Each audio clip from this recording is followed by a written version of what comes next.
sa pamamagitan ng salita ng Diyos at itong mga pangangaral natin tungkol sa values education. Hindi lang tayo nangangaral sa mga school, kundi maging dito sa ating mahal na istasyon, himpilan ng FEBC 97.5 DYFM. So, samahan niyo ako. Isang oras po tayo. Simula alas 11 hanggang alas 12. So, sana ay nasa mabuting kalusugan kayo habang nakikinig sa ating mga pangangaral. At para po ito sa ating mga pamilya, sa mga bata, maging sa buong pamayanan, hanggang sa lahat ng nakakarinig ng programa natin at ng himpilang ito. So, tayo po ngayon ay nag-prepare ng isang magandang values word. Ito po ay ang salitang wisdom. Wisdom. O sa Tagalog, ito po yung sinasabi natin na karunungan. Di ba? So, tuloy-tuloy lang tayo habang hinihintay natin ang ating mga kasamahan, mga pastor, kasi busy po sila ngayon. May mga symposium, may mga klase din sila sa iba't ibang school. Kaya medyo delay sila ngayon. Pero ganun pa man, tayo ay hindi pwedeng tumigil sa pangangaral ng salita ng Diyos, dahil ito po ang kailangan ng ating sambayanan at ito po ang utos sa atin ng ating makapangyarihang Diyos na ipamahagi, ipangaral ang salita tungkol sa kaharian ng Diyos, sa Kingdom of God. So, ang ating Bible reference ngayon ay nandito sa Proverbs chapter 9 verse 10, mga kaibigan. So kung mayroon kayong mga Biblia dyan, banal na aklat o aklat tungkol sa kaharian ng Diyos, ay maaari po ninyong buksan sa Waray-Waray Darahonon, chapter 9 verse 10. So basahin po natin. Ang sabi po dito, "The fear of the Lord is the beginning of wisdom." Wisdom o karunungan. "And knowledge of the Holy One is understanding." Yan po ang tatalakayin natin ngayon. Yan po ang ating basihan ngayon. So, dito naman, sa Waray-Waray, kasi may mga nakikinig din tayong mga pure Waray-Waray, di ba? Para mas maintindihan nila. Sa Darahonon, chapter 9, dito sa paragraph 10, "Basi mamayada ka kinaadman, waray-waray, wisdom o karunungan, kinaadman, kinahanglan tumahod ka anay ha Ginoo." Tumahod. "Kung nakilala ka ha iya, an usa nga baraan may ada ka pagsabot." Maliwanag, di ba? So, yan po ang ating reference sa araw na ito, at ang ating values word sa linggong ito ay karunungan o wisdom. Yan. So dumako na naman tayo doon sa pagbibigay ng kunting kaliwanagan o definition. So sabi dito sa ating nakalap na kunting definition, wisdom, it is the quality of having experience, knowledge, and good judgment. Ayan. The quality of being wise. Di ba? Marahil sa buong buhay mo, di ba? Sabihan ka na ba na ikaw ay wise o mayroong karunungan? Di ba? O baka naman, ang palagi mo lang naririnig na ikaw ay, ano ba yan, tatanga-tanga o napagsabihan ka na ba na walang alam? So, mga masasakit na salita yon. Pero pag tingnan natin ngayon kung paano magkaroon ng wisdom, di ba? So, ang wisdom po at ang knowledge ay medyo may kaibahan, di ba? Kasi ang akala ng mga kaibigan natin, ang wisdom at knowledge ay parehas lang, di ba? Mayroon po silang pagkakaiba kasi sa Tagalog pa lang, ang wisdom ay karunungan at ang knowledge ay kaalaman. Magkaiba po sila. Kasi although mayroong kunting pagkakatulad, pero magkaiba po talaga. Magkaiba po. Kasi pwede kang magkaroon ng kaalaman, pero hindi mo ginagawa o ina-apply. Di ba? Katulad na lang, for example, nakakita ka ng isang doktor na nagbibisyo, naninigarilyo, na gumagamit na ipinagbabawal na gamot, shabu, for example, di ba? Nung nasa serbisyo tayo, mayroon pang nahuli na isang doktor sa paggamit ng shabu. So isipin mo yan, hindi ba alam ng isang doktor na masama ito sa utak, masama sa katawan? Ang sagot po mga kaibigan ay alam naman niya. Mayroon siyang knowledge o kaalaman. Pero bakit siya gumagamit nito na kinasanhi pa ng kanyang pagkakakulong? Ang sagot po mga kaibigan, mga kapatid, dahil sa ang taong ito ay wala po siyang karunungan o wisdom. Hindi siya matatawag na wise. Siguro ang tawag sa kanya ng iba, hindi naman lahat. Ang iba ay tinawag siyang doktor pa naman pero tatanga-tanga. Alam na ang shabu ay makakasira sa utak, gumamit pa. Di ba? So, ganyan po mga kapatid, ang pagkakaiba. Katulad noon, marami akong mga kaklase na magagaling, mga bright sila sa klase at kung ikukumpara, malayo ako sa kanila kasi magagaling sila sa mathematics, sa English, magagaling sila sa pagsagot, mga sa tungkol sa philosophy, sa mga ganung mga bagay. Malayo ako sa kanila. Pero ang pinagtataka ko, bakit ang iba ay hindi nakatapos sa pag-aaral, nakapag-asawa ng maaga, nabuntis ng maaga?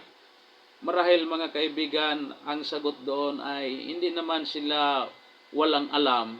Alam naman nila na mahirap mag-asawa ng maaga, mahirap pumasok sa paaralan na may dala-dala kang anak o binabantayan, kaya tumigil sila. Alam nila yon. Kaso, wala silang karunungan o wisdom. So, mahirap po mapagsabihan na tatanga-tanga, at masaya naman pag nasabihan kang you are wise. Di ba? You are wise. May narinig nga akong anong tawag doon? Yung motto ba yon? O ano ba yon? Yung word of wisdom? Ang sabi, a knowledgeable person learn from his own mistake. Di ba? But a wise man learn from the mistake of others. Yan, nabasa ko po, narinig ko yan, narinig na ang mga taong may kaalaman natututo sa kanilang pagkakamali. Pero ang mga wise na tao, mga may karunungan, natututo sa pagkakamali ng iba. Di ba? Mayroong lamang kasi doon siya natuto sa iba, hindi sa sarili niyang pagkakamali. Yan po ang mga example natin, mga paliwanag natin, di ba? So, pag-uusapan natin ngayon, mga kaibigan, mga kapatid, sana masaya kayo dyan habang nakikinig. Huwag niyong kalimutang magkomento. Meron tayong page dito sa FB. Huwag kayong makalimot magkomento sa ating mga topic. Binabati natin yung mga pastor natin na wala pa dito. Sila Pastor William, Pastor Adam at Pastor Roger. Nahinay sa pagmamaniho kay matraffic ngayon. So, yan po mga kapatid. Pag-uusapan natin ngayon kung paano nga ba magkaroon ng karunungan. How to gain or how can we gain more wisdom? Paano ba magkaroon ng karunungan? So, balikan po natin ang ating Bible reference. Maliwanag, sinasabi doon na the fear of the Lord is the beginning of wisdom. Sabihin na lang natin na walang-wala ka. Ikaw na yung pinaka walang karunungan sa lugar ninyo. At biglang naisip mo na baguhin ang aking buhay at maging isa na ako sa mga tinatawag nilang wise. Yan po mga kapatid. If you wish to do that, kung gusto mong mangyari yan sa buhay mo, ay simple lang po mga kapatid. Punta ka lang, basahin mo lang ang Proverbs chapter 9 verse 10. The fear of the Lord is the beginning of wisdom. So, sa waray-waray, basi, mamayada ka kinaadman, kinahanglan tumahod ka anay haginoo. Yun talaga yung basic. Di ba?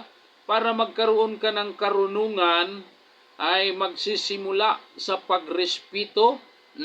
Itong word na the fear, hindi ito yung nanginginig ka sa takot ka dahil ang ibig sabihin niyan ay respeto, mataas na respeto.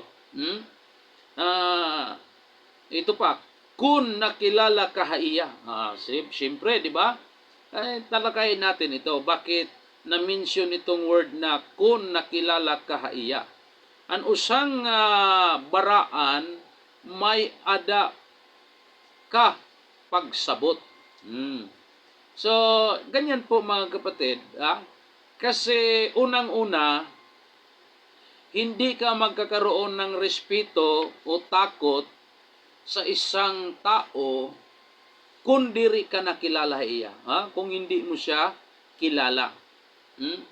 So, the fear of the Lord is the beginning of wisdom. At hindi yon magsisimula kung hindi mo kilala ang Diyos.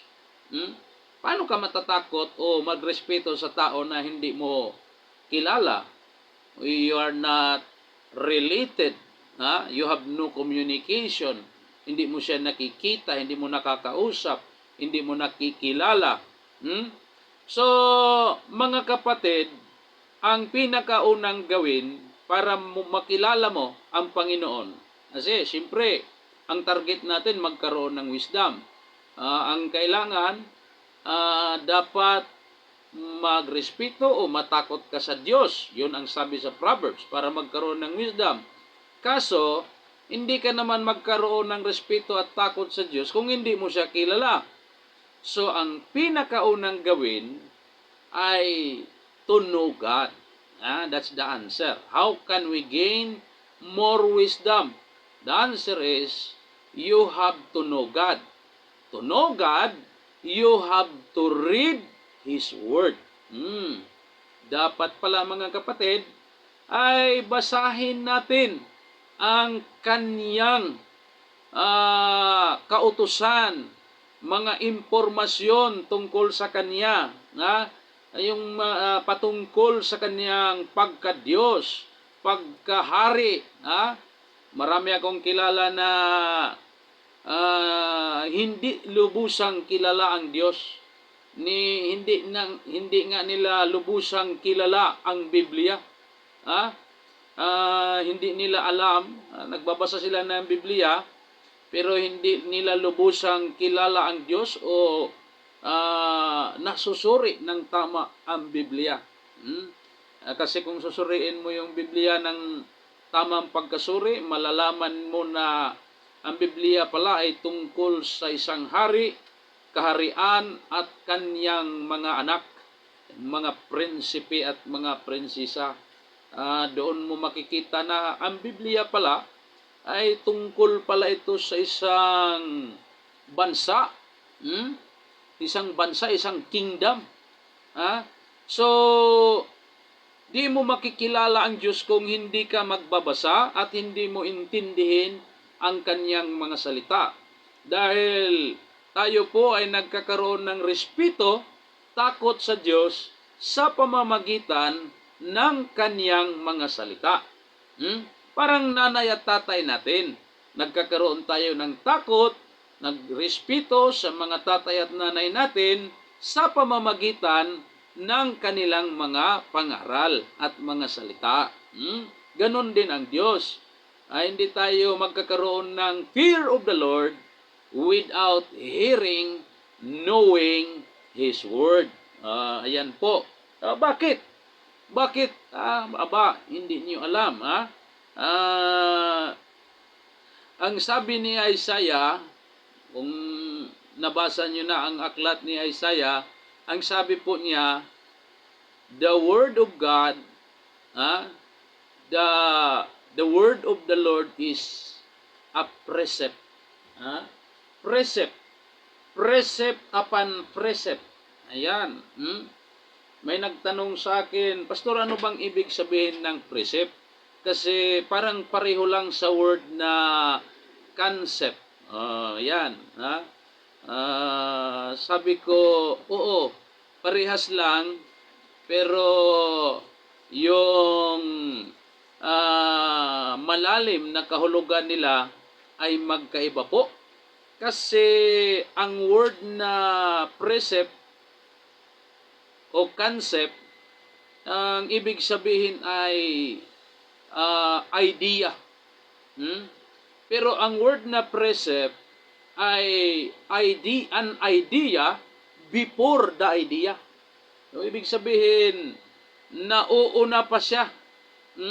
Ang Biblia po ay hindi po concept. Ang Biblia po ay precept. Ibig sabihin, idea before an idea. Bigyan ko kayo ng example.